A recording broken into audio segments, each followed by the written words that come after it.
So I've got the casing all painted up now with the numbers on. Just been waiting for that bearing, which has come now. It's in the freezer. That bearing, I put it into the other casing I had and it just dropped out. So I've had to use this casing. So we'll be putting it on that soon. As soon as the bearing dries in the freezer, heat that casing up from there, get that bearing in, get the top back on there. So that's that bearing in. I've put that seal in, lubed it. I've put the crank seal in and lubed it. All around these parts, I've lubed them. I've high lamoured it. I've left it 20 minutes. You're supposed to do that to let the vapour evaporate. Just don't forget to do that bit when you do it. We'll just slide it on now. So now we can put the casing on. There's two of them to go in. One goes there, one goes in there. I've just put that one into there. And this one fits into the back bit. So we're just going to slide it on now.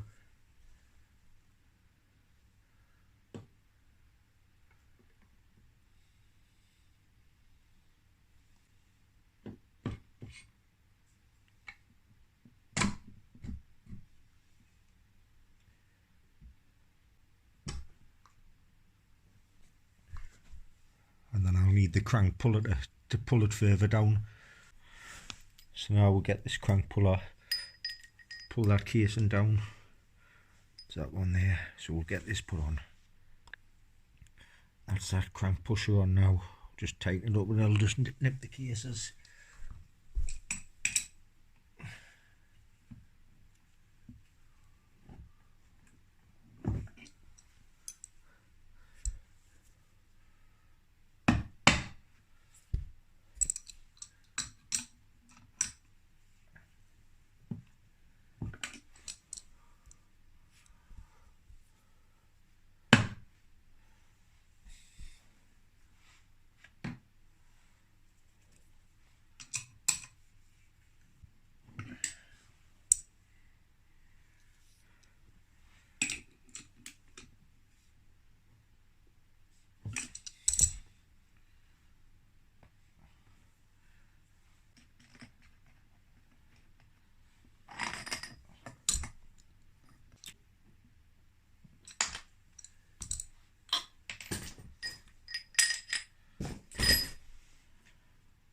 So that's the cases nipped together and everything's running freely, which is good.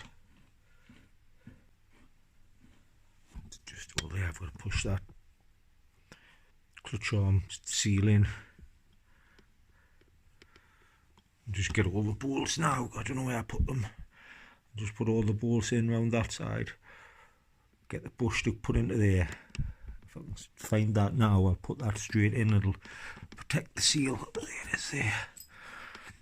So we'll just get the bush in. Just protects the seal. So we'll get the nuts, the bolts, put them in. So that's just what I go off on the bolts. All the bolts are in, they just need tighten up. Just remember you've got 3 bolts left. 2's a 60, 1's a 50. 160 goes in there. 160 in there. And the 50 goes in there. And we'll just tighten all them up. Put the back spotted on. Tighten them up. Then there's the 2 bolts for the stator to go on. So that's all the bolts in now. They're all tight. I'll tighten them properly with the impact tomorrow. I'll just relube the bush on there, because I've had a few. If that bush rusts onto this shaft, it's hard to split. So we'll put this front spot on next. So that's all done now with the front spot on.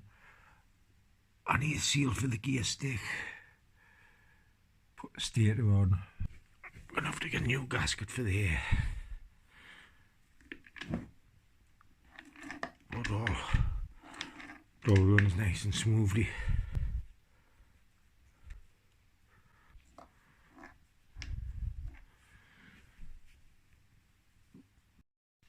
That's the reed block on with the new gasket.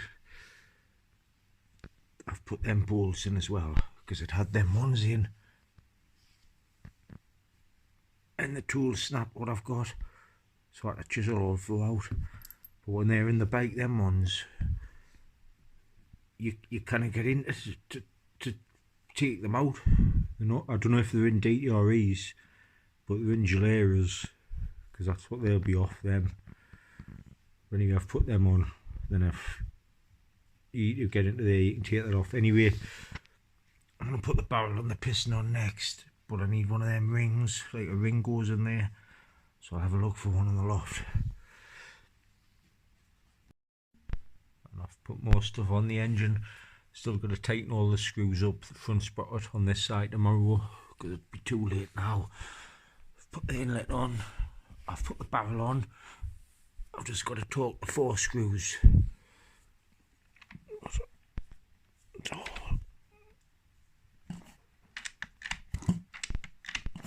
it's all running nice and smooth. It's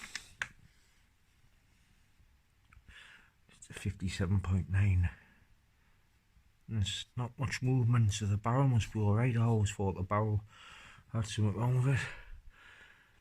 So we'll torque them 4 bolts and then we'll get the head on and torque the head up. So I'll just torque the head down now to 16 pound, and then I think the engine's ready to go back into the engine. But we'll have a look in there after I've done these. So that's them bolts torqued down. All the screws I had to do today are tightened. I put the front sprocket on. There's nothing else really. And the power valve, what was in it? It's hitting the piston and I shaved it. But the power valve, it only goes a certain way, it like jams. Like as if you look on this one, that power valve just goes all the way around.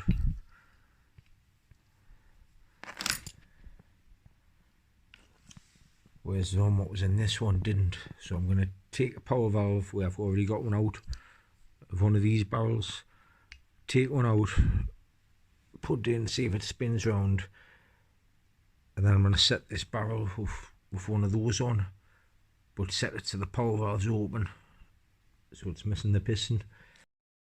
So I've put the power valve back in it, what was in it when I first got it. I just need to put the end caps on, but it did have the restrictor pin in when I got it, but I've lost it.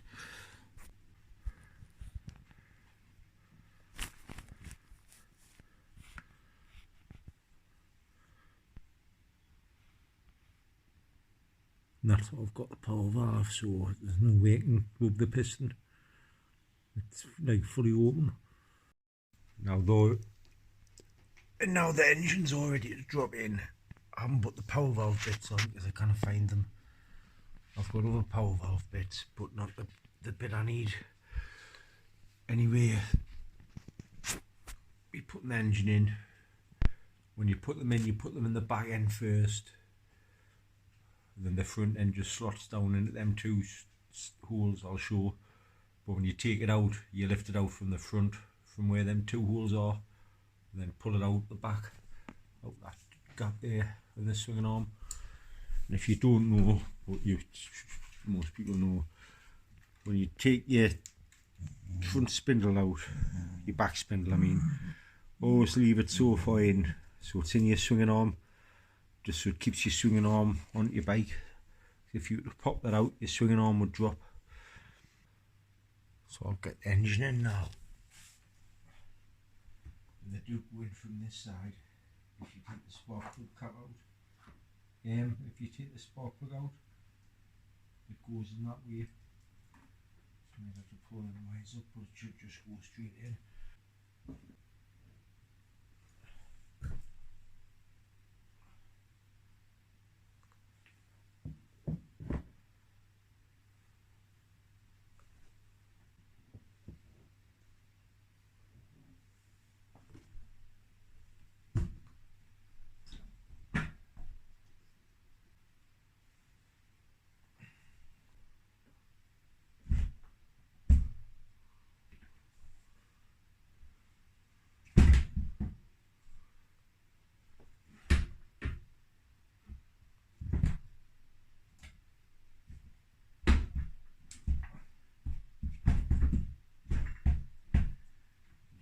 push it back in first.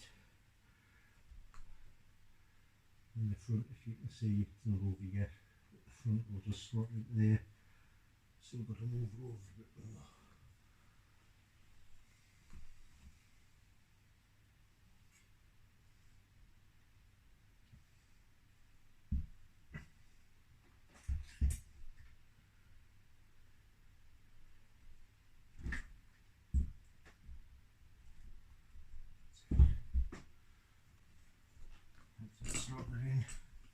It's best when you bang the bolts through.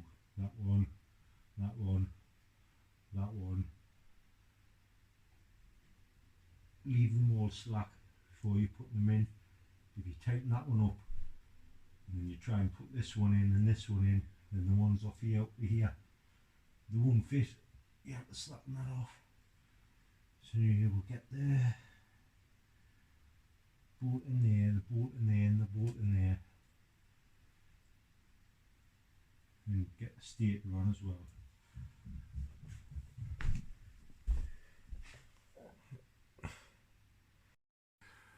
Now I'm just going to put the stator on, but what I was just going to show is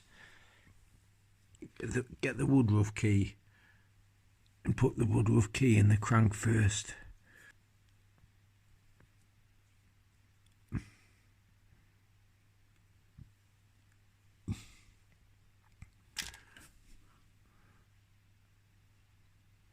And just have it in like that so it's sitting parallel.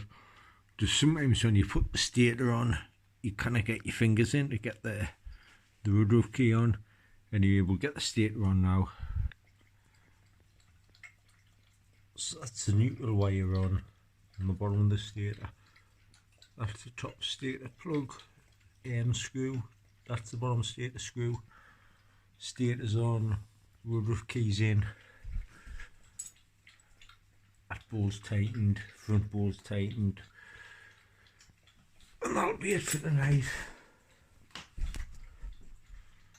I'll be doing the rest tomorrow because it's getting late now. I'm tired. Alright, thanks for watching. Like I say, tomorrow's video, flywheel on, carb on, tank on,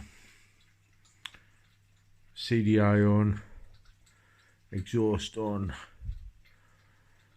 and then see what it runs like in the yard. Alright, thanks for watching. But at least it's got the casing on now. That's the jet. So the engine's the jet now. It's a 3MD engine.